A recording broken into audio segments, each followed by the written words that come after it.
raw from the result and trying to process it. Police brutality is an issue that is very personal to me.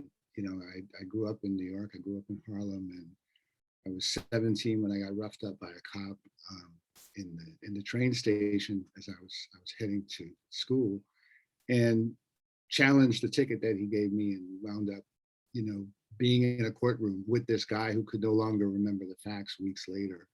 And it was my first opportunity to feel a sense of empowerment in the law, and also to sort of see how casual his conduct toward me was, and and how easily it is to be dehumanized by state actors. And many years later, I wound up in law school. I have not focused on police brutality in my teaching. Some of my scholarship, my first article was very much about it. There are stories about police brutality in my first book, which is actually fictionalizations of actual legal controversies involving African Americans, a book called The Monkey Suit. And it's something I've been following for a long time. And as it were, part of our reaction at Climb to the events of last summer, and before that, to the killings of Breonna Taylor and and Aubrey Williams, and so many others over the course of this year, was to conduct a thorough analysis of police brutality and policing reform proposals through the lens that Climb, my center, typically looks at things, and that is through the lens of structural inequality, in order to not only set out the issues in some organized way, because people have a tendency in these conversations to focus on this or that, but also to put it within the theoretical framework of systemic design, that the sense of injustice that we've been feeling for generations is not accidental, but are in fact the products of a system that is designed to reach those outcomes. And so, with each failed attempt at deterrence or accountability, we're outraged at how inhumane, immoral, and contradictory the legal system appears to be. But when you look at it very closely, when you look at the mechanics at every step of the way, you realize that none of this is accident, and it needs to be understood in that light if you're going to think seriously about reform, if you're going to think about a transformative change. So that's on the website. We literally released it this morning, and I'll just tell you all that the website is Climb, which is CLIME.rutgers.edu. And so I just want to say, on a personal note, that it's really hard for civil rights lawyers to process joy, and it's been very difficult. I mean, I watched the verdict with my wife and daughter, and other daughters off in the city right now, but they were able to cry, and I was sort of jealous that I just couldn't experience that moment of elation that we really all deserve, having experienced so many profound moments of sadness and anger and helplessness at a system that continues to produce these disgusting results, where it just feels impossible to find accountability, where it really is a fair question to wonder if Black lives truly matter, not just at the point of contact, but in the event that there's ever even the opportunity to bring charges. I was shocked to hear a prosecutor openly say after the case that he wanted to get into good trouble, to use John Lewis's term. I mean, this is just unheard of. And so I'm trying to experience a sense of joy, but I'll be frank with you. This is an unbelievably unusual case. It doesn't mean we shouldn't take hope from it, but it's an unbelievably unusual case. I mean, it's a needle in a haystack wrapped in an anomaly, wrapped in a miracle. I mean, the facts were so good, the law was so good, the players were so good and so different than what typically occurs. Typically, police officers, if they're held accountable for excessive force, are accountable either through internal administrative punishment of some sort, which is typically because of law enforcement bills of rights and collective bargaining agreements by police unions, typically very limited.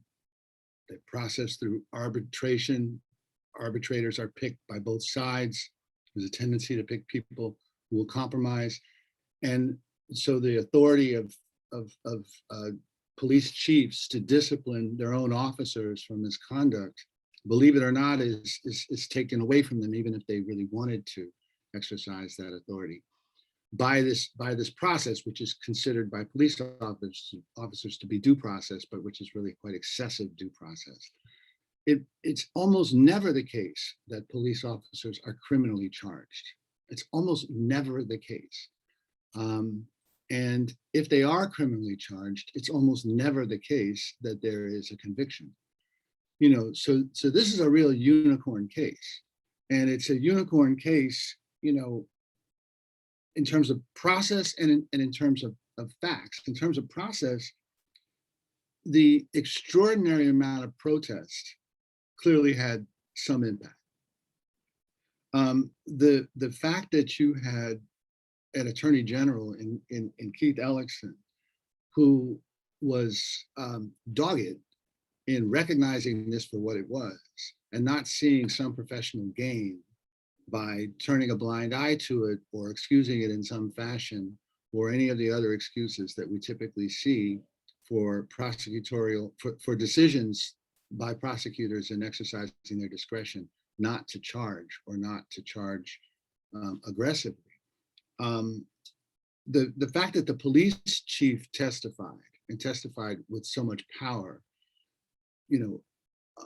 unveiling the blue wall of silence. I mean, this is amazing. The number of cops who testified, the quality of the lawyering, and the cleverness of the charging in this case. To charge in the sort of successive way that they did, and then to bring the awesome resources of the state. I mean, this is a very expensive case to litigate.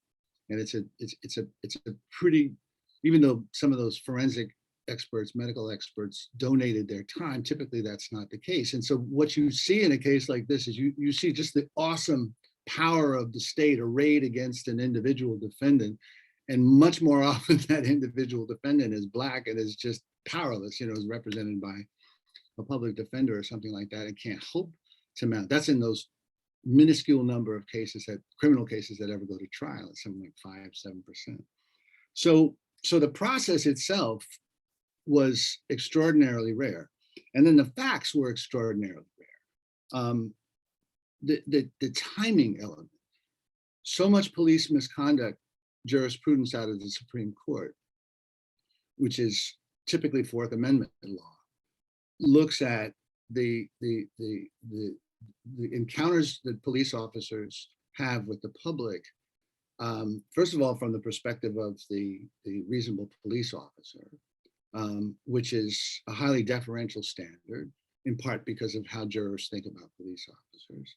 But the episodes, if you think about them, are often traffic stops, they're chases, or they're domestic situations.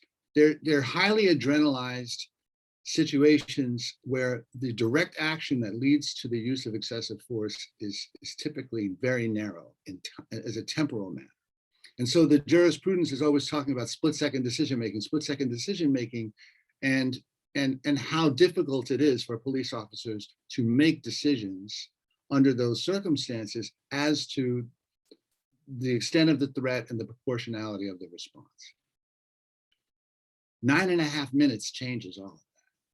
right? So the fact that Derek Chauvin had so much time to rethink this was really a critical factual difference in this case. Another distinction, is are the bystanders. I mean, that this is in the light of day, and there's so many bystanders. They become witnesses. They literally record it, where had they not, we wouldn't even have heard about the case. Which is probably a big distinction between this case and Breonna Taylor's case. And they're incredibly sympathetic. I mean, they're just very, very powerful in the testimony that they gave. And then finally, there's factually, there's a really good case to be made about the absence of doubt or mistake or excuse.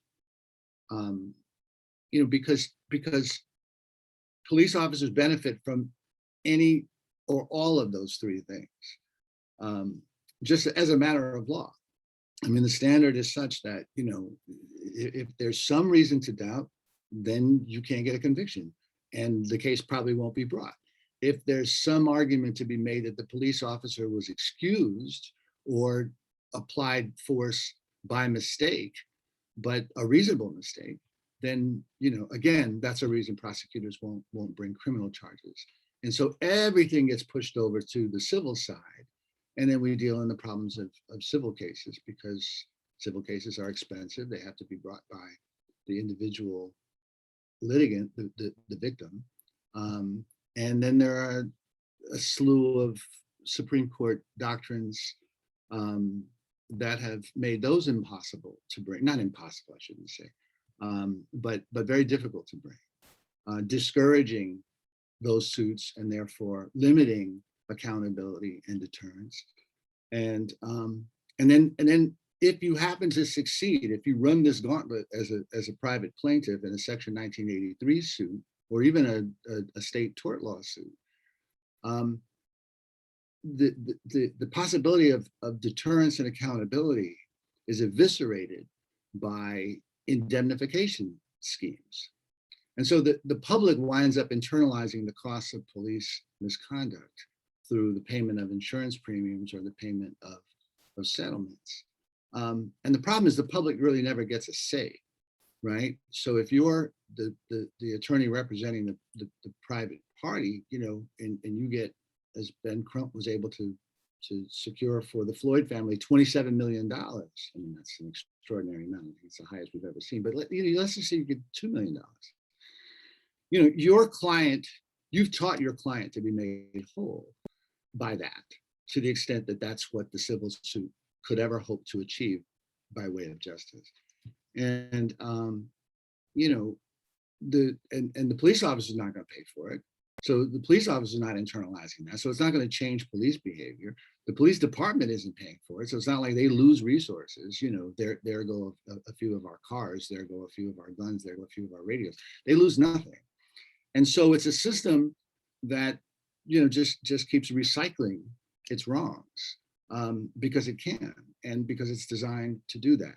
So what happened today is truly extraordinary, because criminal charges were brought, because a horribly unsympathetic defendant was charged in a horrific crime that we all saw, with really strong witnesses and an awesome case put on by amazing prosecutors. His defense wasn't bad, but it didn't work. And the last reason it didn't work is because there has been a shift in public opinion. There was good voir dire here. We did see a representative jury, and they were open, and they were open to it. I mean, think back to Simi Valley, right? And the 4 cops who were on trial, who were criminally charged in the beating of Rodney King. I mean, it wasn't even a hung jury; they were acquitted, right? Which then led to the Los Angeles uprising. So I'm elated that the president spoke, that the vice president spoke. I'm amazed at the outcome. I'm so happy for the Floyd family. I'm happy for a younger generation that was so empowered to protest in the middle of a pandemic, and who now feels vindicated to some extent that those efforts actually matter and they don't come away from this, even more cynical than many of them already are. And I where I'm a little less sanguine is how much this represents the possibility of systemic change, and that's because of what a radically anomalous case this is, and how much harder it will be to use this as precedent, even as conversational precedent, when we think about some of the other cases that come up. I mean, even this case of Adam Toledo in the 13-year-old in Chicago who was just shot. I mean, my understanding is that he's shot. He's in the company of a 22-year-old. It's 2:30 in the morning. They're in an alley. There's a chase. Shots had already been fired. And, finally the police officer confronts him. I have not seen the tape. I cannot watch those tapes. I can't do that very easily. That kind of exposure to trauma becomes very vicarious for me, and it's just a protective thing that I do. But my understanding is that between the time that he's told to stop, show his hands, and drop the gun, and the time he's shot, it's very short. So as I was saying earlier, that's going to create doubt. That's going to create a sense of excuse, and it'll depend on other factors, but it will be a much tougher case, and we will not be looking at the George Floyd case as any sort of reliable precedent for why we should expect a conviction in a case where that officer is charged, and I doubt that officer will even be charged. So I guess the last thing I'll say is that symbolically, it's just amazing that George Floyd's life mattered here. It's just really amazing. It's amazing that his screams and his pleas weren't looked at as theater. It's amazing that that defense, that look at him kick. Look at this big black man kick. 3 officers can't control him. I mean, what resistance? That somehow did not work unconsciously to dehumanize him in the eyes of jurors, because that's typically what happens, right? I mean, we and that's why people are so successful in opposing any efforts to bring about police accountability for force against Black people, especially unarmed Black people, is that the unarmed Black person is always susceptible to a characterization of some deeply flawed humanity and some lesser form of humanity for which a certain level of state intervention is justified. And that, that there's a real sense that so many Americans have internalized of the pervasiveness of the threat of Black bodies, particularly of Black male bodies, and what they can be capable of in an instant. And how in these moments, police officer conduct is either justified or must be excused because of the severity and the pervasiveness of that threat, which we all experience in a variety of ways in our encounters with Black people, should we even have those encounters, right? So that mythology is constantly playing upon these encounters and our reactions to them. And so it's really, one of the things that I expect to wake up with tomorrow is this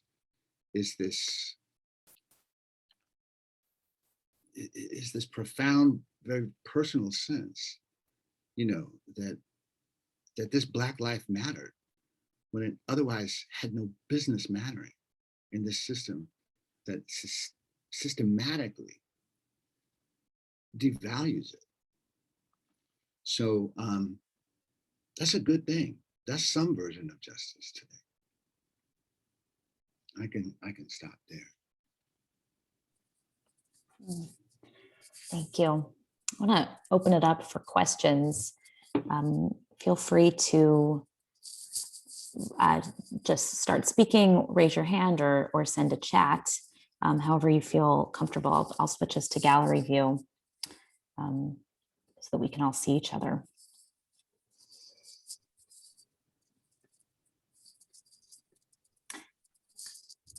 Okay, let's start with. Robert, I have a question. Great, David. Yeah. How do you propose, or how would you propose to get at the malignant racism that sort of underlies the police force? I mean, even Black people attack Black people. I mean, how do you get at that? Yeah, that's a good one. Actually, my colleague, who's the dean of the School of Public Affairs, Public Administration and Affairs at Public Affairs, SPA, Charles Menefield, published a paper a few years ago showing that actually Black cops were more likely to use deadly force against Black suspects. It's not by a whole lot, but it's counterintuitive, right? We would expect that they would be not just less likely, but far less likely. But the pressure. And it would justify, calls for more diversity in the ranks, et cetera, et cetera. But I think that the way that you get at it, is again to focus on the structure, right? I mean, police departments are really chain of command organizations. They respond much more than I do, for instance, to rank. And not surprisingly, there's an inordinate number of military veterans who become police officers. They also tend to be more violent, by the way. But in other words, they've been trained in that, right? I mean, it's a certain kind of organized masculinity. It's a certain kind of way of thinking about about duty. And it's been deeply corrupted by a culture of us versus them, which has been supported. It's been supported, right? I mean, the growth of police unions occurs through executive order in the 1960s when police are allowed to become municipal unions. At what time? At precisely the time, right, that they are being accused of being most vicious, to Black people, and through that chronic viciousness, inciting riots in multiple U.S. cities, right? I mean, so there's the kind of Goldwater law and order, polarity that feeds the support of the police institutionally. And so they just keep getting more and more power, but the power to do what? The power to believe in themselves, to create and nourish a culture where they can act with impunity. And the primary adversary are Black men.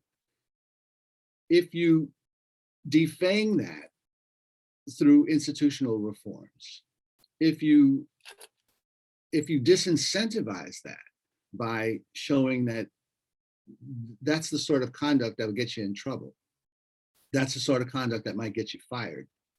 Now we've got a system where if you get fired, from this police department, you can't get rehired from that. I mean, that happens all the time now, right? Because there's no system of knowing where they go, right? So I mean, I think the lack of deterrence and the ability to act with impunity, even when you're one of the most egregious actors, helps to reinforce whatever that culture is breeding. And that culture is breeding, a real dehumanization of Black male and brown male bodies. So I don't know that we can sort of get into their minds. I mean, we can, I mean, I'm not against the training things, I do believe that, they could spend longer in the academy. I do believe we could try to incentivize police officers going to college, at least having an associate's degree, at least having to sort of suffer through some classes for grades in which they actually had to read some of these kinds of things. I mean, I think it's just amazing how little they actually know. When you talk to police officers a lot about this, when you get past the initial defensiveness, there's just an enormous amount of stuff that the rest of us have been hip to that they just don't know about. They haven't had to struggle with it. They haven't had to debate it. They haven't had second thoughts the next day, like, well, maybe you had a point. Like there's just so little of that. So I try to have some faith that the kind of cultural change in police departments that is likely to occur now in Minneapolis and a lot of other places through some of these reforms may get at your question. But the sort of frontal attack on malignant racism, I've never known how to address that. First of all, thank you so much for your comments at the beginning. So powerful and moving, and I think we're all processing this, and so just really appreciate your raw, off the cuff, surprised by the topic comments. I'm wondering, based on what you were just saying, if you've seen any, and I don't know the report you put out today, I'm not sure if this got to any of this, but in instances where police departments or municipalities have made examples of a couple of police officers engaging in this kind of violent behavior, if that has had a change. And interestingly, with the original topic of this was the color of law, the video companion to the book, that one of the things that they talked about was, I think it was like the neighborhood busting, where if a couple of realtors had lost their license for engaging in this activity, it might have stopped a lot of people from doing it. And I wonder whether you've seen any of that, where setting aside overall structural reforms, because there are many that need to be that need to happen, if the making examples of a few has a demonstrable change in the behavior of the many. I don't think we know yet. I mean, we look for evidence of that. There's surprisingly little evidence of even those sustained attempts, right? I mean, the bad apple metaphor is a horrible metaphor on both sides of the argument, right? Because it discounts the systemic nature of the behavior, right? But then it as a from the outside looking in. But then if you were an insider, the worst that could happen was this guy was off the rails, and he's just his behavior was just so unique, right? He was so rotten that he had to get out of here. But as it turns out, he's still working as a cop someplace else, and so. I don't know that we have good evidence yet, and so I'm just hoping.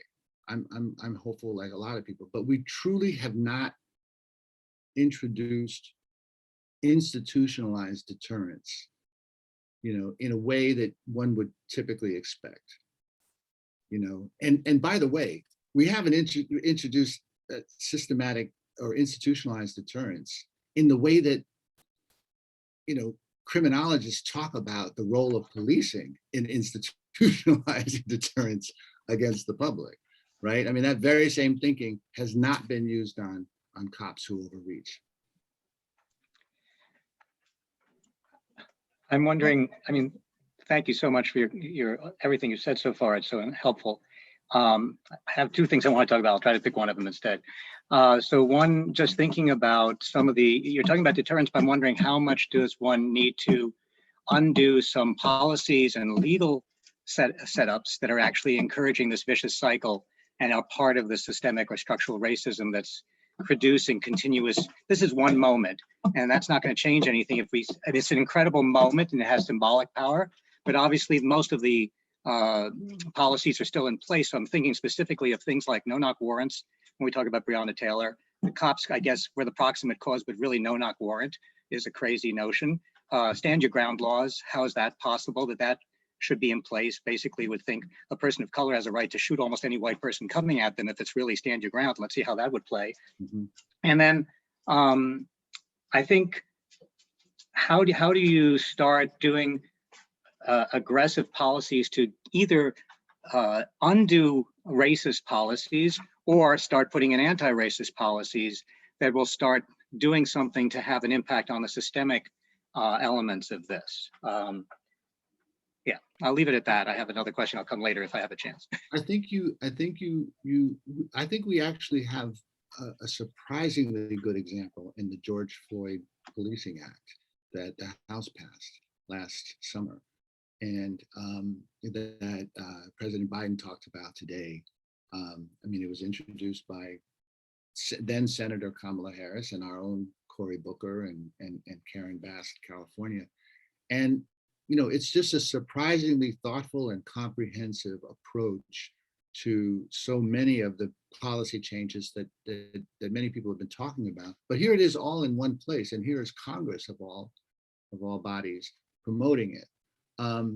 You know, not all of the proposed reforms within this federal law will, you know, be mandatory upon local police departments, which is actually going to be part of when we were talking about housing segregation. I was going to talk about the power of localism and the exercise of police powers, so that there is a fair amount of sort of self-determination within each department. But the federal act would incentivize, either through grants or through the withdrawal of funds, a lot of like, they, for instance, they can't ban, they at least they don't believe, I think there's some legal debate on this, but they don't believe that they can federally ban chokeholds, at least not in the law. But what they do is they will withhold federal monies from police departments that continue to use the chokehold, right? I mean, this is the carrot and stick stuff, right? You know, the creation of a registry, of a police registry. I mean, part of the problem that we have with police brutality is we not only don't know what it is, we don't know how often it occurs, because, you know, it's one of those, it's the perfect example of, you know, people knowing that if you can't measure it, it's much harder to fix it, you know, and you continue to devolve into debates about facts. You know, on one side says, you know, it's a bad apple situation, this rarely ever happens. And the other side say, no, this is systematic, this happens all the time. Well, if we had a national registry and mandatory reporting, we would know much better what the Washington Post has been telling us for the last 10 years. So the act aims to do that. The act changes, it makes it easier to bring federal prosecutions, both pattern and practice, as well as criminal charges against police officers, not relying on local prosecutors because of the conflict of interest that, you know, you've heard so much about, and the tendency for prosecutorial discretion to pass on bringing charges against the police with whom they work, so that the feds can come in and do it. But Section 242 is just another example of one of those federal laws that's ridiculous. I mean, you know, the standard is that the police officer must willfully deprive the victim of his constitutional rights. Willfully? I mean, you know, find an instance where somebody has willfully deprived somebody, a state actor, somebody wearing a uniform, you know, clothed with state authority, has willfully. I mean, it's impossible. You know, we've had precious few of those cases ever succeed. But so they would change it. You know, they just change it to knowingly or recklessly. You know, changing reasonable force to necessary force. I mean, there are a number of really, I think, potentially effective innovations that are fairly commonsensical in the federal act. that would take us a long way toward getting to the kind of deterrence that I think many of us have been expecting for a while. Stuart Gold and then Shirley. You have questions. And Stu, you have to unmute. Unmute. Can you now hear me? Excellent. Okay. In the instance of fair disclosure, I just spent 12 hours with Barry Friedman and Maria Ponomarenko talking about regulating the police in a seminar. So I must have been very much affected by what the two of them have written, and the things they're going to throw out to you, Professor Troutt, are based on that. So the first question I have for you, what are your thoughts on the idea that we don't really need as much policing as we have? If we got rid of, I'm one of those people who believe that there's some need for force, like when right-wing nuts invade the Capitol, somebody should be there to respond to them. But how much force do we really need the police to be applying on a regular basis? And how much what the police do really is not crime busting, which is what probably most people think of what police are supposed to do: find criminals and throw them in jail. And if you look at it, police generally don't do that very much. Yeah. So that's just a little bit of what I have to say. I think you voices that want to be heard. You raise really important points. We have a section in the report on defund the police. I'm persuaded by a lot of the arguments for defunding the police, but I prefer to think of it more as divest and redirect some of those resources, because I think they are misplaced in the hands of police, because I don't believe police officers are really in the best position to intervene in those situations, and they've become very high risk situations. I mean, I've recently been persuaded by the argument that we probably should limit the police ability to conduct traffic stops. I mean, because, something like 11 to 15%, depending on whose numbers you trust, of killings, of officer involved shootings, I believe it may not actually be killings, occur through traffic stops, especially pretextual ones, like the one that killed Dante Wright. There's no reason for that. There's no public safety reason for that. It's just a high risk. It's not, it's problematic because it makes us all fear and hate interactions with cops. Whereas if we actually interacted with cops in situations where, like many of us have had, where we really rely on that cop's authority and strength and all of that to stand between us and danger, we'd have a very different relationship to police. I think that we're starting to gain some traction and defund and sort of divert in piecemeal. I think sort of under the radar. Where it's happening first is taking cops out of schools. I mean, a lot of people aren't aware of how many school resource officers are full-time municipal policemen with guns, walking the halls of middle schools and high schools. It's outrageous, right? And it's unnecessary, right? But it's expensive, right? So it's part of the police budget too. Yeah, by the way, don't ask me to disagree with you, because I agree with everything you're saying. and then there's the big one about mental health, right? And some of this is a training issue, but again, some of this is, you're the wrong guy. You are the wrong guy. It's very difficult work, and everything that you can say about someone who's schizophrenic, who's 2-3 days off medications, or or 2-3 days off medications for something else, for some other mood disorder, that just makes them a little different, a little less predictable, right? Like many people we know in our lives, right? When that person is off, so many of those behaviors fit the category of risk threat that police officers are trained to react aggressively to. So so they're just the wrong guys, right? It's just the wrong approach.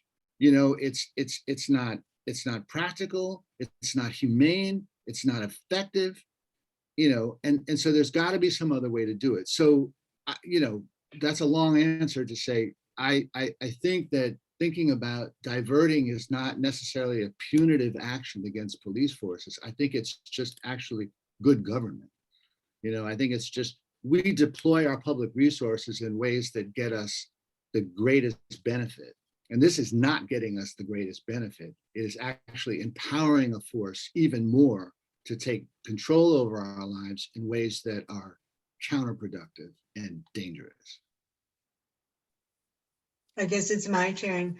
You actually answered my question, because listening to everyone speaking after the results were made known, and everyone talking about the George Floyd bill, I had I didn't know what was in it, and but I am informed now.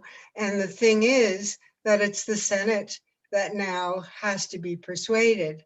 The last I heard was that Cory Booker and Tim Scott were going to be trying to work very hard to get it passed. But this is what Ben Crum and the people are looking to for the next step. Yeah. And you know, it's going to be an uphill climb, and we know that.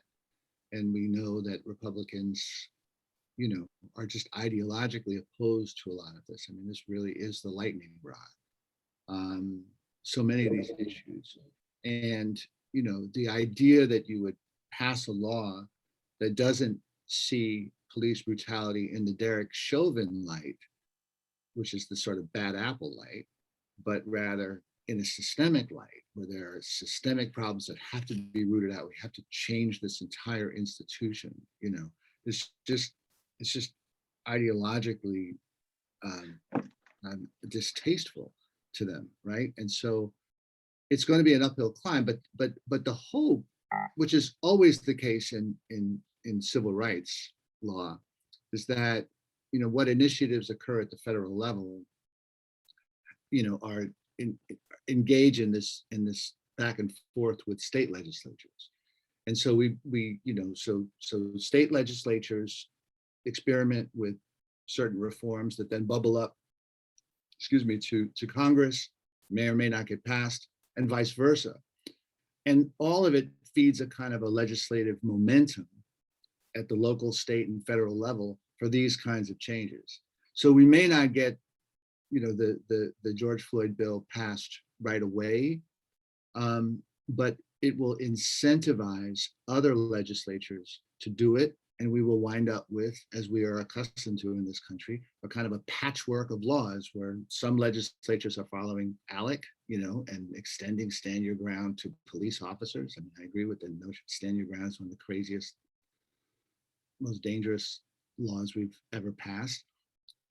But to apply it to police officers is just bananas. You know, it's very hard to defend on any ground, but allowing, you know, just complete discretion to do whatever the hell you want. And then, you know, and then the Massachusetts and the New Yorks and the Californias of the country that will experiment, and the Oregons, you know, and the Minnesotas that will experiment with some of these reforms at the state level, and begin to see some real results, in which case we hope it'll be more influential. Mindy, I see your hand, and also I just wanted to ask Art. Art, you posed a few questions in the chat. Was there one that you wanted to ask aloud, or they were very thought-provoking, particularly for me, thinking of the first two. About the cops? About the cops, about intervening, yeah, and other cops who were present. It's against the law to intervene. You know, there are serious consequences to pay. It's a really dangerous move to make. People are afraid. I mean, I think that would be my best answer to that. You know, the prosecution suggested that, you know, they were law abiding and they had respect for the badge, and that was the tension they experienced. But I think it's more basic than that. I think they were afraid of the violence turning on them. in the back of that police car. And I think that where there's some possible broader deterrent coming out of this case is question B. It's what happens to the other cops, because the other cops are going to be looked upon much more as aiding and abetting this, right? That George Floyd might have been shot had he truly resisted Derek Chauvin, but he at least might have been able to keep himself upright enough not to not to be asphyxiated. So the other cops are critical to Derek Chauvin's ability to kill George Floyd, and then being charged, and who knows, they may take pleas at this point, but going to trial on those charges, that I think is going to scare other cops. Where you can wind up being responsible, doing time, losing your job, losing your livelihood, being separated from your family because you fail to intervene, I think can have real ripple effects. Mindy. You mentioned the idea of requiring police to go to college. I think it's a really important idea from several perspectives.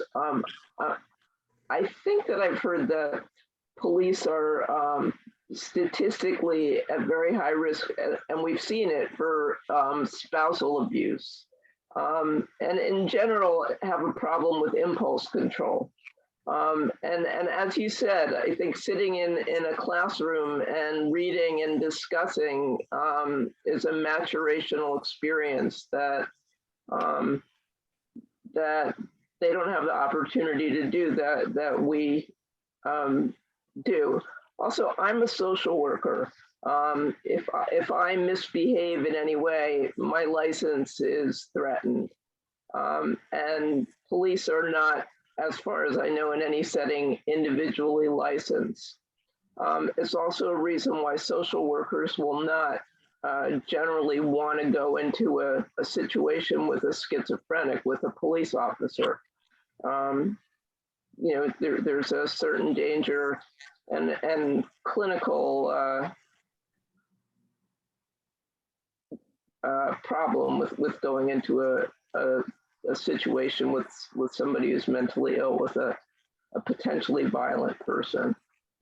Yeah, I mean, your comments suggest to me the importance of other professional organizations, other professions, especially social work, because we would really be calling upon social workers to play more of the role that is currently given to police officers, to really step into this discussion and talk about and become another constituent group that says, professionalism works.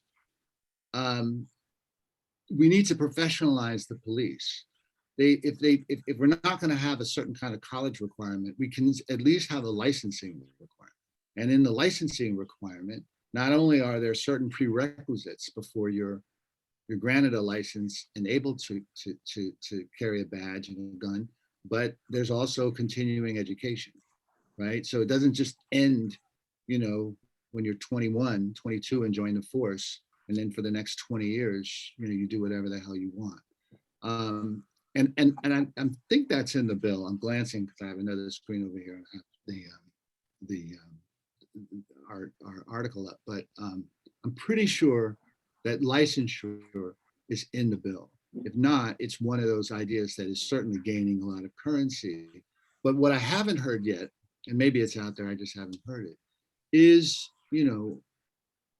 is social work organizations, professional organizations, APA, stepping in and saying, look, we really endorse this idea of diverting police resources and roles to people trained as we are, because we recognize the threats and we recognize these the complexity of these situations and have evidence-based practices that actually work, and nobody gets killed. So we have an interest in this, but part of that interest rests on the fact that we're professionals, and we're watching unprofessional conduct, and it's not good for either. You know. Peter and Rivka, I see your hand is up. Thank you. Just real quick, just because I think one of the things that is hard to discount is the amount of public pressure that may have played a role in this case being different from most. The protests, obviously, but also just it wasn't just the United States, it was global. And I think there was probably also a fear of an adverse outcome and an outcome of not acquittal, but failure to find guilty verdicts could have caused some vandalism, damage, whatever. But I noticed that you mentioned when you were referring to the Simi Valley case, the LA uprising. So how much can we hope that we can change things by the language we choose? Uprising is a very different word than what many folks talk about. And also, what about the stories we tell ourselves? When I was a teacher for a time, I asked teachers, I taught teachers, what do you tell me about the events of the Rodney King case? And they would say, well, he was speeding, he was going 100 miles an hour, he's pulled over, the cops surround him, they start bludgeoning him, the tape comes out, and then there's this riot, and they would use the term riot. And I'd say, well, what's the distance between the time of the beating and the riot? And they'd say, oh, 2 days, 3 days. And of course, it's 13 months. It's not a response to the beating, it's a response to the verdict. And the verdict being a massive case of injustice, where the African-American community and other members of the community were saying, we're waiting to see justice happen. It didn't happen. And how one wants to characterize it, uprising, urban rebellion, etc., that matters. It matters how we tell ourselves these stories, and it matters what words we use. How much can that help in continuing to put pressure if we start rethinking how we describe things and what words we choose? Man, that's another good question. I mean, that's a tough one. I mean, there are several threads running through that, you know. I mean, I had to unlearn riot and use uprising, you know, and I was there. I mean, I just happened to be in California at that time, and I was working back and forth between LA and Oakland, you know, and a lot of things were palpable for me at that time. And I still slipped into, you know, into this notion of riot, first as believing it was a kind of generic term, and then realizing how loaded it was, how easily it was used to describe, as we of course heard much more in the last year from the right, you know, certain kinds of unforgivably errant protesters, right? Antifa and the like. And so I think it is important that we do that. I struggle a little bit with this because, I mean, I completely agree. And I've committed myself to trying a variety of ways to tell these stories differently, that the narrative matters, that the language matters, you know. And I suppose there's been some success at that. But then there's also just a tremendous amount of, you know, like I see words like trauma being thrown around all the time. You know, I worry about,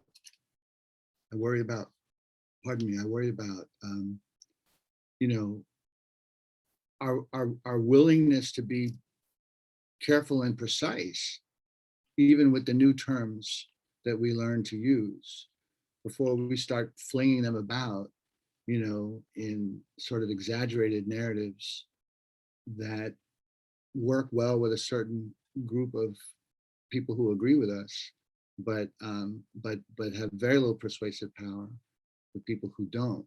And the whole point of it is to have persuasive power, right? The whole point of it is to say, let me show you a different way of thinking about that.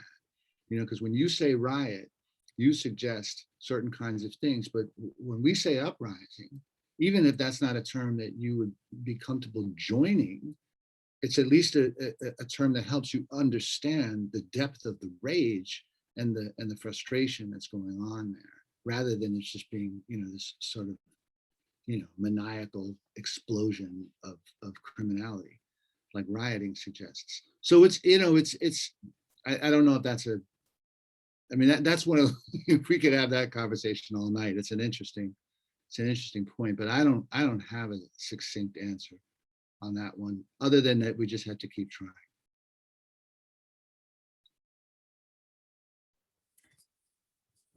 Thank you so much, Professor Troutt. On the note of we keep trying, that tonight we saw that glimmer, that bit of justice and of hope. Thank you so much for your reflections, for your analysis, both of what just transpired and also of the greater issues at stake in society. You gave us so much to think about and to consider. We really appreciate your time and all of your thoughts. And we really look forward to talking about housing discrimination at a later date. And maybe even other topics. So we really appreciate I'd like that. it. I was all set, you know.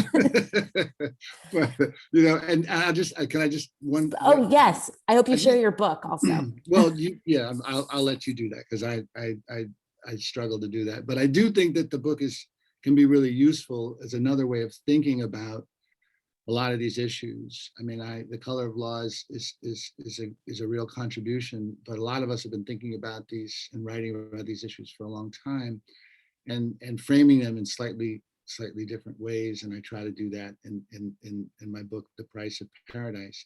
But apart from the particular framing in The Price of Paradise, I want to say this about the current era and housing discrimination. You know, so much of what's discussed in The Color of Law are the institutionalized, excuse me, but yet de jure forms of racial discrimination that sort of set the spatial foundation for racially segregated relationships and market making and unmaking, right? So a redlined area is an area where the market has literally been boosted, right? And with a federal imprimatur, and then all the private actors, the banks, the insurance companies, the realtors, and individual buyers and sellers go along with the market as it's been constructed in that way. So there's this feedback loop between, formal institutional structures, many of them legal structures, and people's personal beliefs. And it's hard to know, it's kind of chicken and egg. And all of that is de jure, but later on, when it's attacked during the civil rights movement, and what we continue to live with today is the rise of de jure discrimination and segregation's sort of colorblind successor. And that has been localism. That has been local control of community character, primarily through the exercise of the police power. And we very much struggle with that today in New Jersey, a highly suburbanized state, where there's all this Supreme Court, the US and state Supreme Court support for self-determination, for local democracy, through exclusionary zoning and other means that have worked to effectuate in a far more impregnable way the same kinds of segregated relationships that racial zoning ordinances and in the late 1900s and like 1917, 18, 19 and racial covenants in deeds and loitering laws and ultimately redlining would effectuate in explicitly racial terms. So we don't even think about that, right? And so that sort of takes us back to what we were discussing briefly, while we were waiting to begin, how so much of this sort of comes down to, like schools, so as my friend David Rusk always likes to say, housing policy is school policy and school policy is housing policy. And they meet at localism, and they've met primarily, and I think Rothstein makes this point too, in places that think of themselves as generally pretty liberal, right?